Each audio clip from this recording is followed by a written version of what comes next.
So the speculation is that there's breeding populations of those Nile crocs in the Everglades. Really? Yeah. Wow. Yeah. They've seen Why enough not? of them. See if you can find like what's the latest.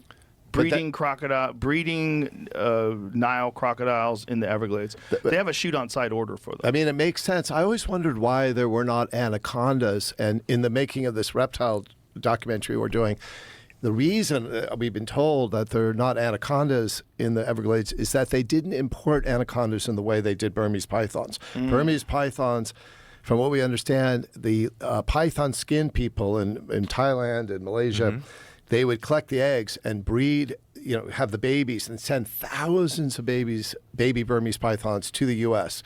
And that never happened with anacondas. But you think about anacondas because they would live in the Everglades. You're meeting the guy responsible for that tomorrow. It's unclear if Nile crocodiles are breeding. You are. Unclear if they are breeding in the wild in Florida. But here's some information about Nile crocodiles and breeding in Florida. First observed in Florida in the 60s. Wow. Believes they have captured all the Nile crocodiles in the area.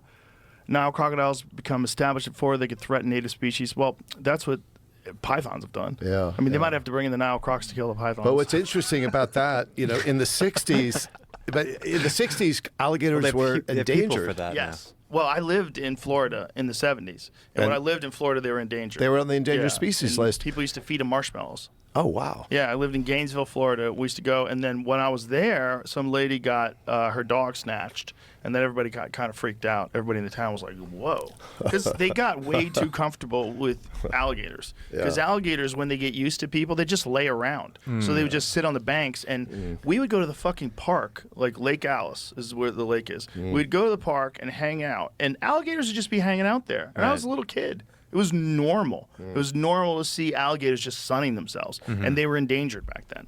Yeah. And now they're not endangered at all. Now they're everywhere. And crocodile farming had a lot to do with why they're not endangered.